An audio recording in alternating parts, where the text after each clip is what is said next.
Hey, it's Cody. I am here with a review of the Witch Oracle by Angie Sullins and the art by Silas, I believe it's Topol. I'm just gonna come right out and say this is about to be a negative review, potentially made worse by the fact that I just had to chase one of my pet pigs who got out of the yard, through several other people's yards in the rain to get her the fuck back in, so...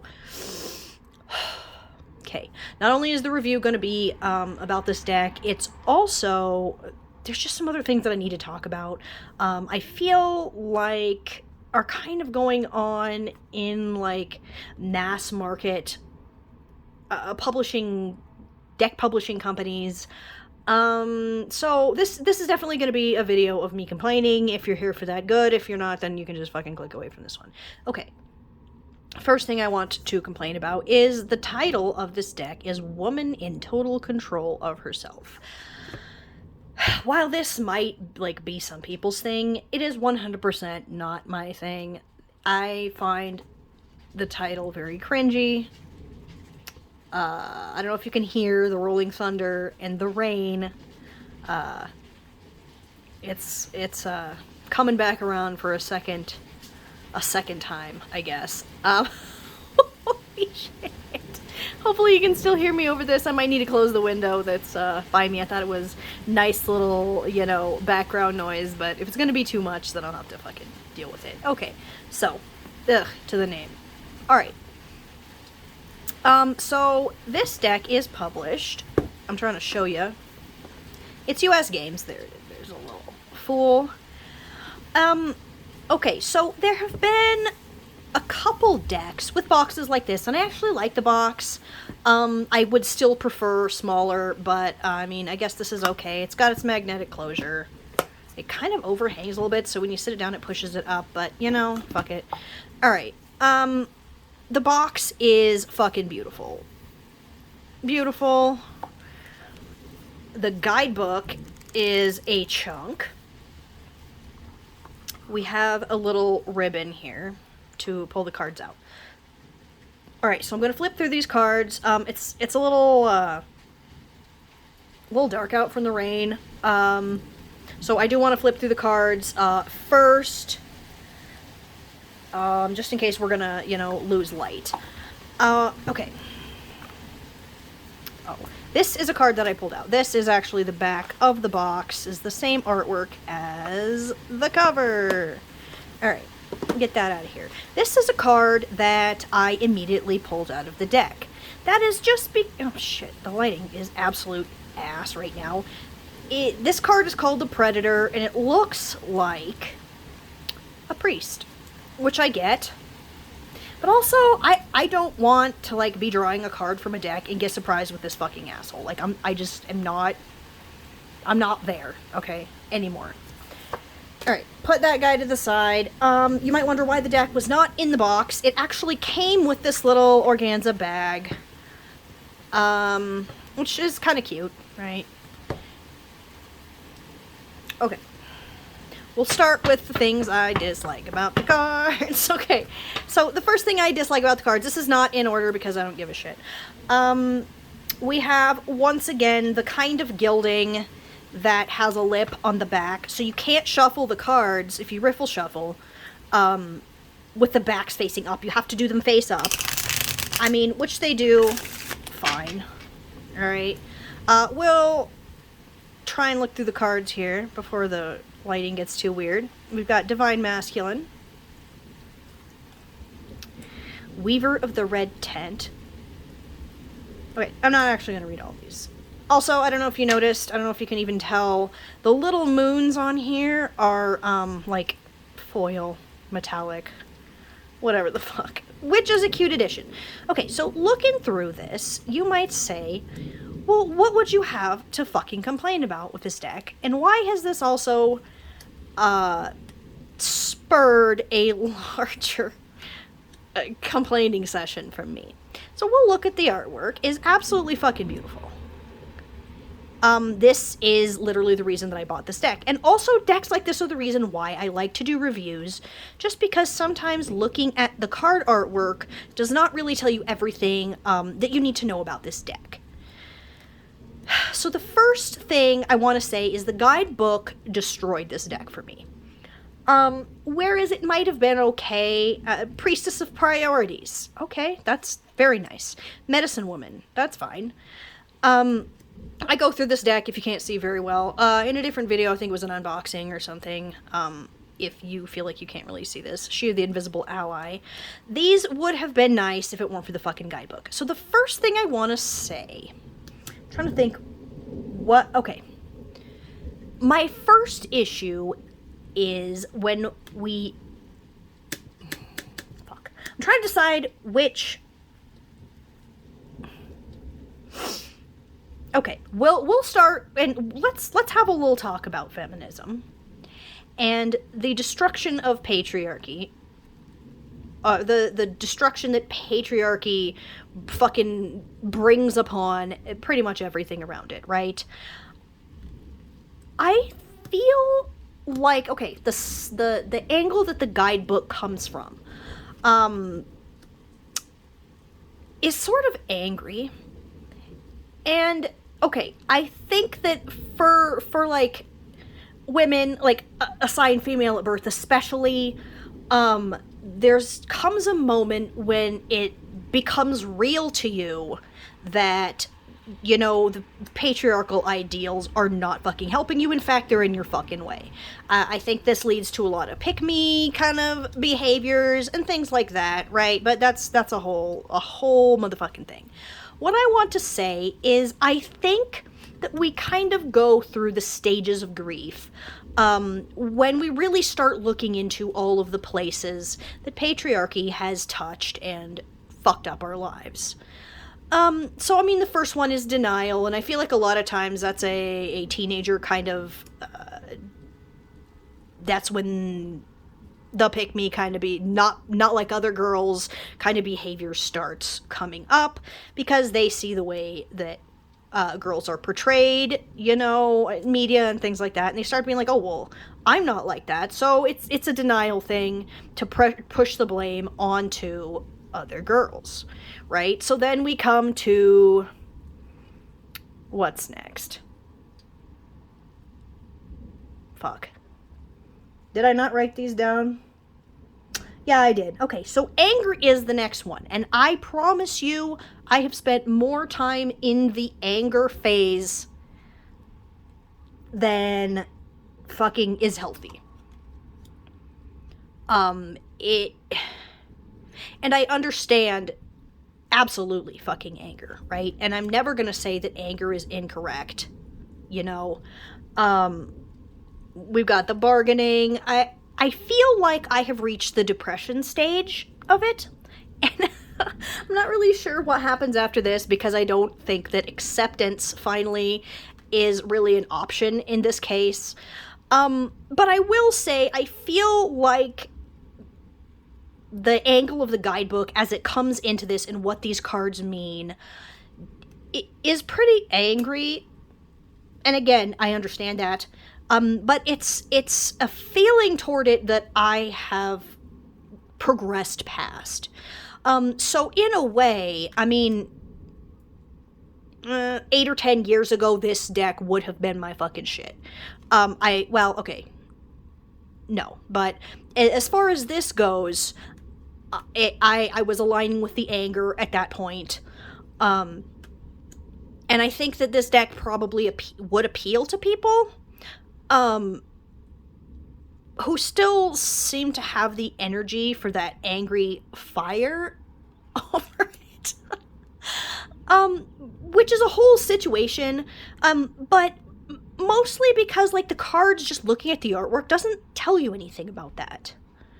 It doesn't, give you any sort of clue, really. I mean, besides the woman in total control of herself. But really that's kind of the angle this deck is approaching its meanings from. I fucking love the artwork in this deck, but the guidebook has really fucking done some shit here. Okay, so this is a deck I sort of feel like the way that it's being described is a way of feeling that I have moved past. So if Yeah, I'm not gonna say what I was gonna say. Okay, so here is my next fucking issue. This little motherfucker ruined this deck completely for me. And I have questions. Okay, the first thing is, not only, I feel like I could look past, even if it was like angry at men and shit, I could be like, okay, well, that's something that I personally have sort of moved past. I haven't moved past it, alright? I think I've realized that the anger isn't getting me anywhere, and that these movements are going to be much, much smaller than I was originally at some point imagining. And so I focus my efforts on, fighting patriarchy much closer to home. Like, literally, I have 2 sons, and that, I think, at this point, is my best bet is to help build a better generation that's up and coming. Because, yeah, okay, I gotta get out of that part. Okay. Here's my issue. My real motherfucking issue. The first issue that I noticed in this. Let's find you.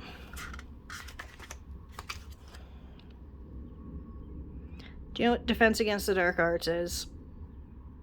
Okay, this is a Harry Potter reference. A deck that was published in 2023 has Harry Potter references. This is not the only place where it's mentioned. There's a couple other places in the intro. I'm not positive if it's in any of the actual card meaning things. I skimmed a lot of them. That's kind of how I figured out the approach is just kind of something that I have worked my way through already. Okay, think of Harry Potter at the Dursleys.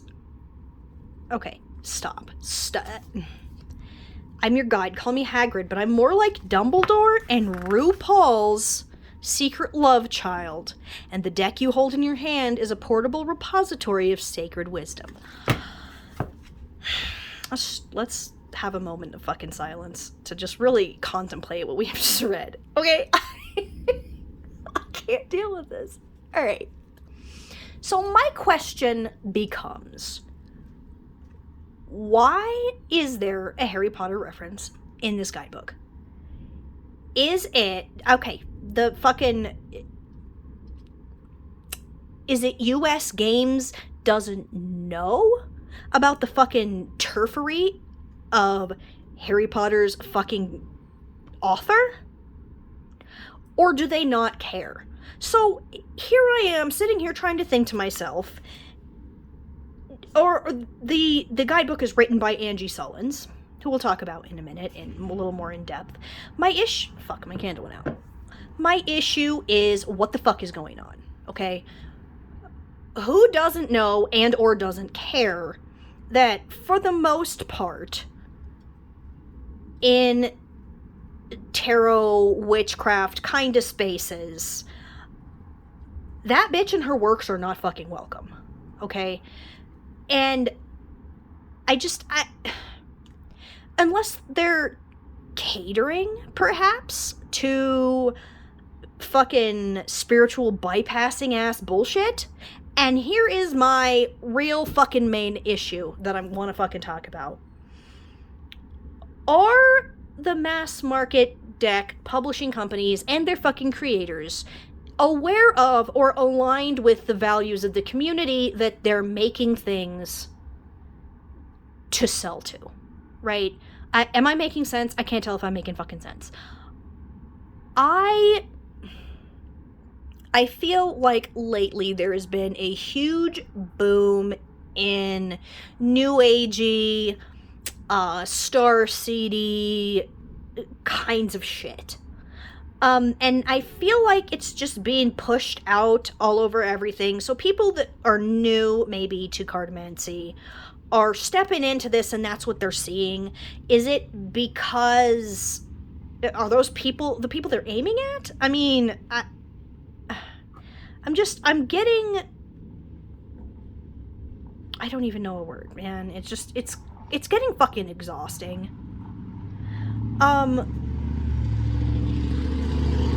So, if not aligning with the values of the people who are buying their shit. Like, what the fuck is going on? So, Angie Sullins, if you look her up, she also did the Guidebook and is the creator of another deck, the Divine Nature Oracle, that I actually like.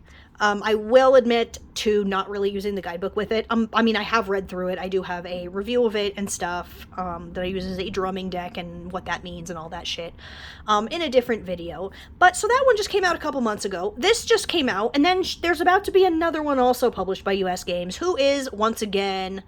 by Angie Sullins.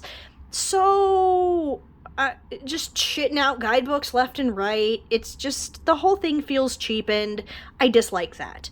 But I've sort of been thinking about who are the big names right now in mass market deck publishing.